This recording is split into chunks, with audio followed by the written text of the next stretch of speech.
Quick, Joe!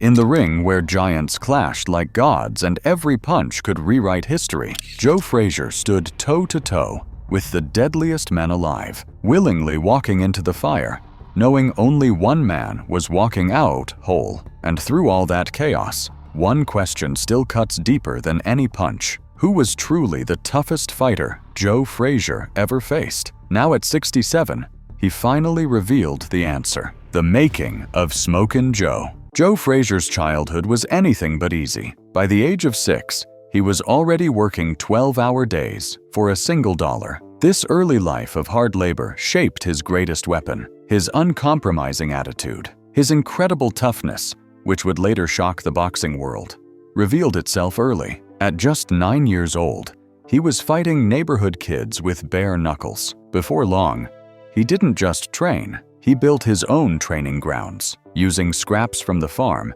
he fashioned equipment for his own makeshift gym, including a flour sack filled with sand that served as a punching bag. The first victim of what would become the most feared left hook in boxing. That left hook was no accident. You could say that was the root of my left hook, he remembered.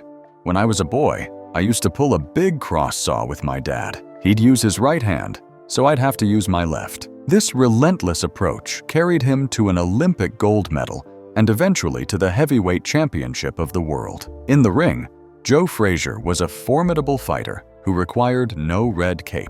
Provocation or prodding wasn't necessary for him to come charging after the man in front of him. His head down, his fists acted as sharp horns, inflicting similar damage. It was that relentlessness, the near-total abandonment of duck and cover, and the philosophy that one must absorb punishment before one can properly distribute it that defined Frazier's boxing career and has defined his life. This style earned him the nickname Smokin' Joe, a nod to his ferocious intensity. He was a crowd-pleasing heavyweight whose relentless attacking approach included one of the most savage left hooks in boxing. Despite invariably conceding height to his opponents, the 5-foot Frazier used his thick build to unload frightening hooks to the head and body. He fought with a crouching and weaving style, similar to the one that would later make Mike Tyson such a daunting proposition. Frazier expressed his ferocity by saying,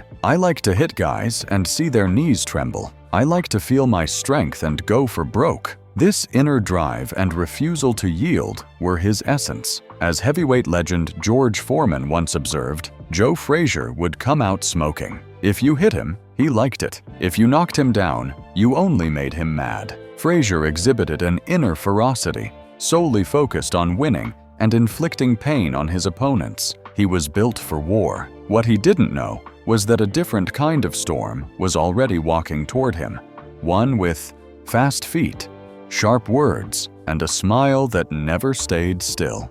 The man he couldn't avoid. Discussing Frazier's boxing career without bringing up Ali is like talking about thunder without lightning. The two are forever linked, thanks to their 3 timeless bouts, the contrasting styles with which they fought, and the vitriol they hurled at each other for so long. Their relationship began in an unlikely way. Muhammad Ali first met Joe Frazier in March 1967, right after Ali's defeat of Zora Fali. The meeting was just a month before Ali's exile from boxing for refusing induction to fight in the Vietnam War. From that time on, during Ali's forced absence, the two built a friendship.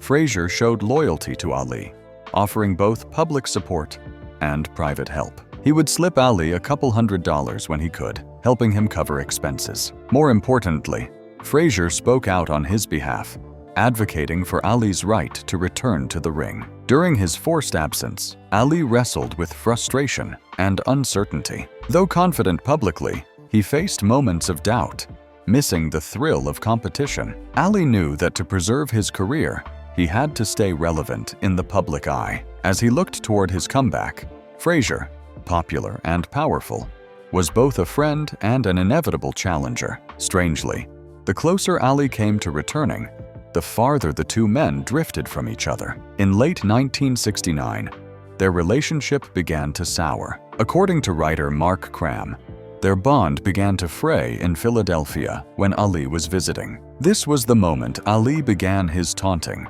creating a public story in which he called Frazier an Uncle Tom and challenged Frazier publicly. Ali claimed Philadelphia wasn't big enough for the two world champions and called Frazier out for a fight at his home gym. What may have started as a publicity stunt for Ali, an effort to keep himself in the spotlight during exile, cut Frazier deeply. For him, the insults felt like betrayal. Out of that fracture emerged the fiercest and most storied rivalry in sports. Ali's sharp tongue invariably seized every opportunity, and he frequently regarded the more reserved Frazier as the punchline of his routine. His relentless verbal put-downs of the man who became his greatest rival contained a cruel edge. Frazier hated being branded ignorant more than any other label. As the boxers grew into their professional careers, their fighting styles became the physical embodiment of their differences. Ali relied on speed,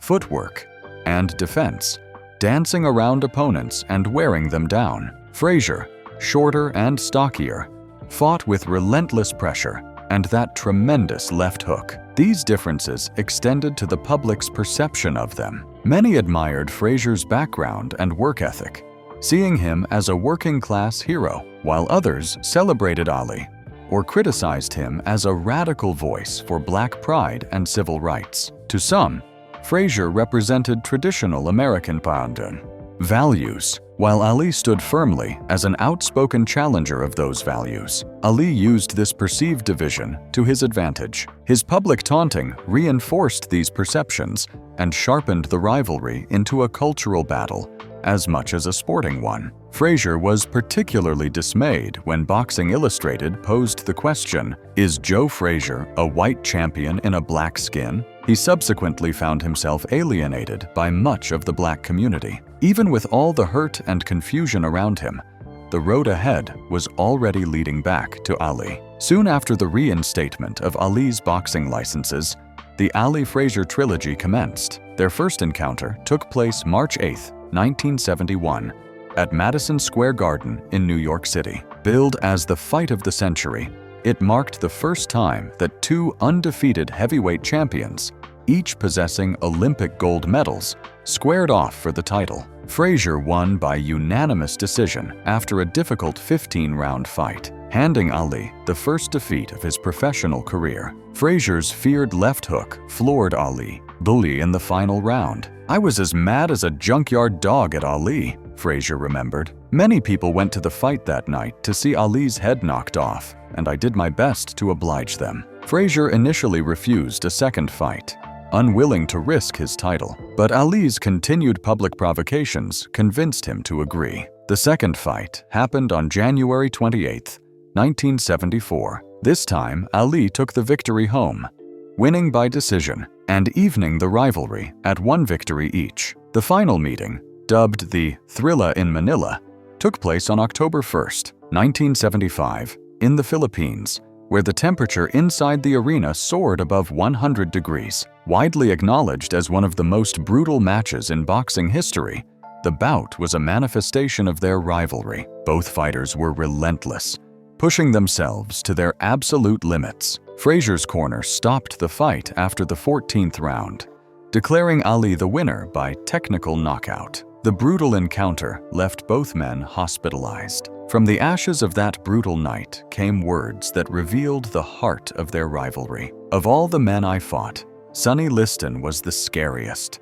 George Foreman was the most powerful, and Floyd Patterson was the most skilled as a boxer," Ali once said. "But the roughest and toughest was Joe Frazier. He brought out the best in me, and the best fight we fought was in Manila." Though their last fight happened decades ago, their rivalry lingered. Publicly, the two never fully rekindled their friendship. Yet with age came perspective. In 2001, Ali admitted, "In a way, Joe's right. I said many things in the heat of the moment that I shouldn't have said. I called him names that I shouldn't have. I apologize for that. I'm sorry. It was all meant to promote the fight." Frazier publicly accepted the apology and forgave Ali in a statement to the New York Times, but he never truly forgot the hurt that years of rivalry had caused him. The psychological toll was heavy, but the body itself was built for war. If Ali was the psychological war that chipped away at the soul, then the next man was a physical executioner, testing the very foundation of Joe Frazier's will to survive. The physical executioner. In November 1972, two undefeated future Hall of Famers engaged in a titanic battle for the world title. On one side was Smokin' Joe Frazier, the undisputed heavyweight champion with a perfect 29 wins and no loss record. On the other was 24-year-old Big George Foreman, an Olympic gold medalist who stood 6 feet 3 inches and brought an equally massive 37-win and no-loss record into the fight. The Sundown Showdown set the stage for this titanic battle in Kingston, Jamaica, on January 22, 1973. The anticipation was immense, with the fight broadcast to 225 locations across the US and Canada. Despite Foreman's terrifying knockout record, Frazier came into the match such as a strong 3-1 favorite. Frazier was the champion who had defeated Muhammad Ali, but the young kid nicknamed Big George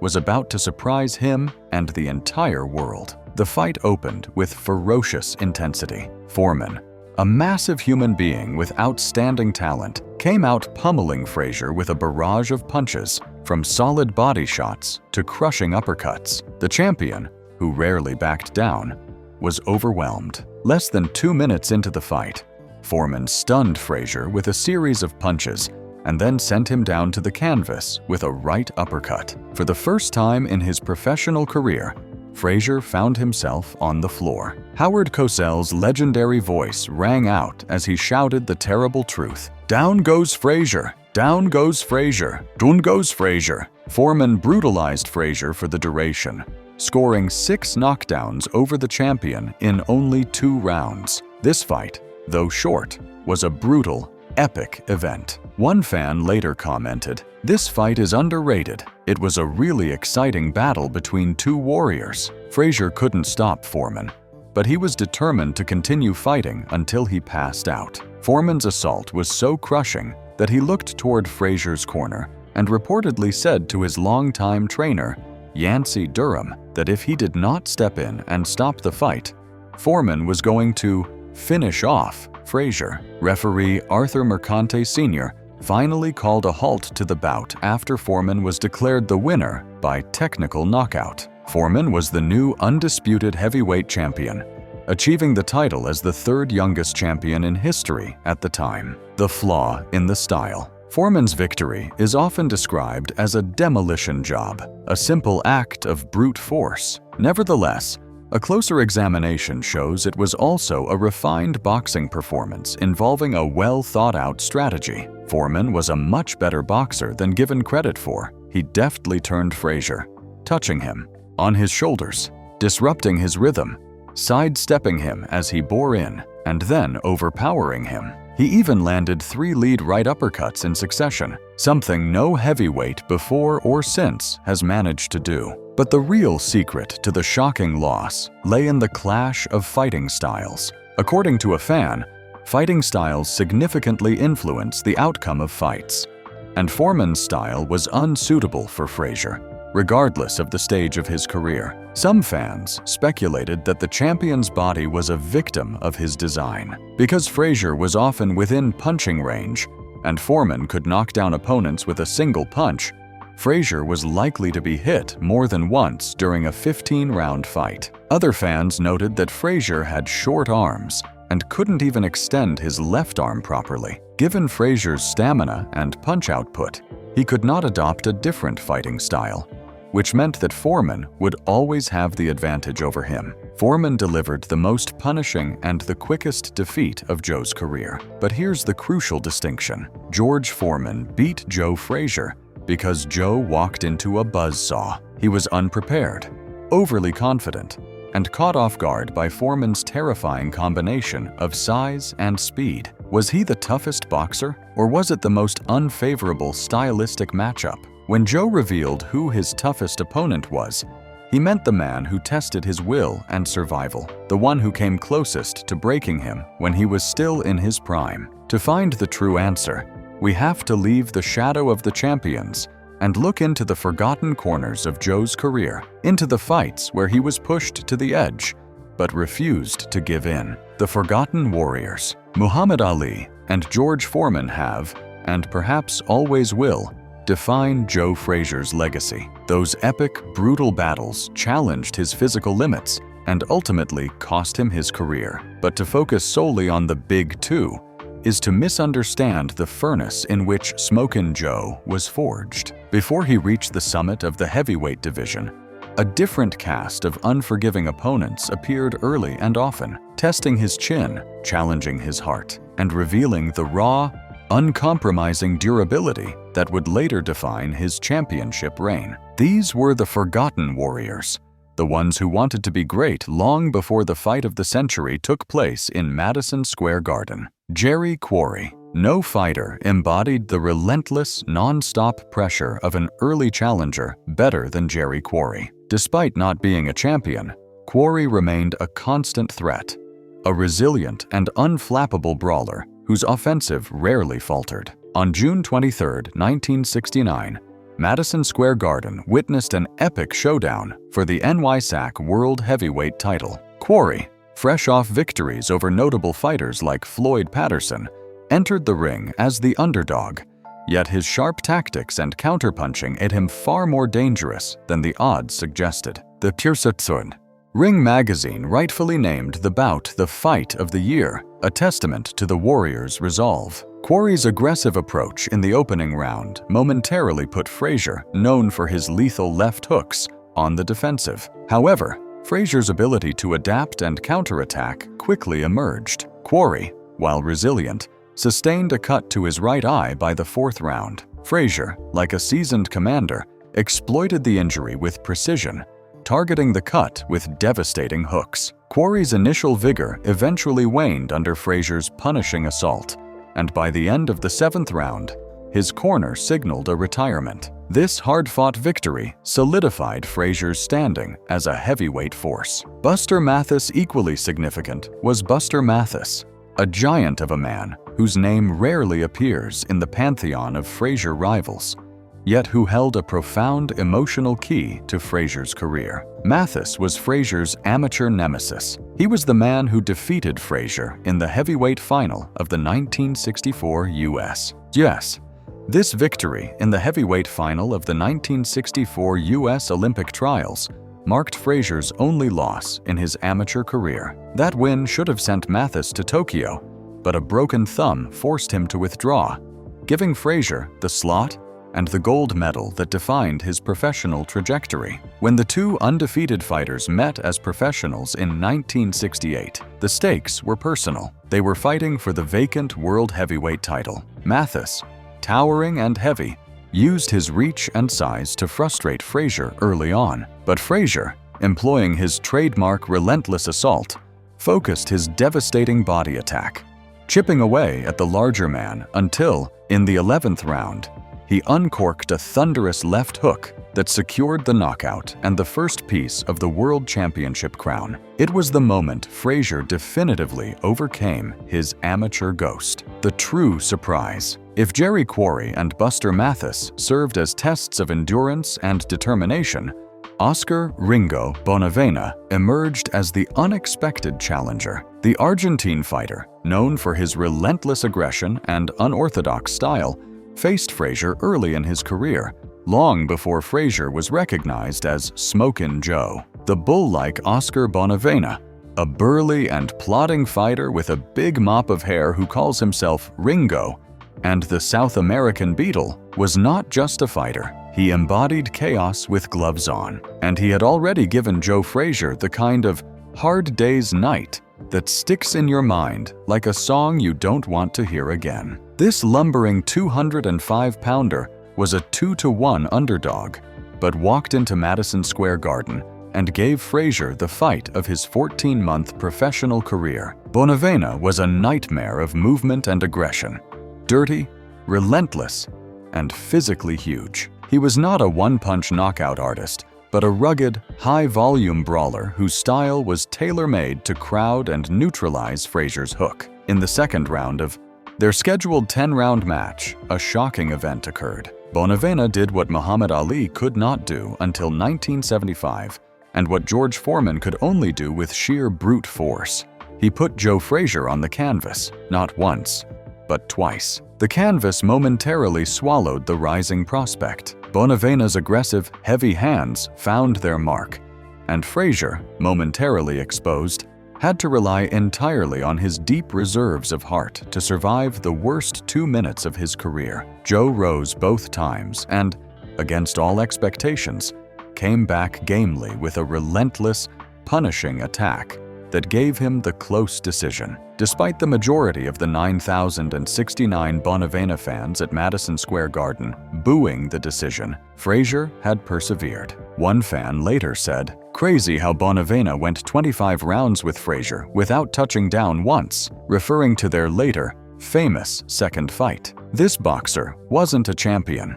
It was a young, undefeated Joe Frazier standing in front of an aggressive fighter who nearly ended his story before it even took off. Bonavena forced Joe to fight through the worst 2 minutes of his life and rely solely on his heart. It became the kind of raw, unforgiving test an old warrior remembers as the real measure of toughness. The win marked the birth of the unyielding Smokin' Joe. The Argentine brawler pushed him to survive on pure instinct and grit, shaping the iron will that later carried him through the thunder of Ali and Foreman. To see why this moment mattered so much, we need to step back and look at the world Joe was fighting in. The heavyweight division in the 70s was the golden age, defined by 3 titans. But the toughest man Joe Frazier ever faced was the one who was never meant to be a titan at all. What do you think? Was Bonavena truly tougher than a motivated Ali or a destructive Foreman? Let us know your thoughts in the comments below.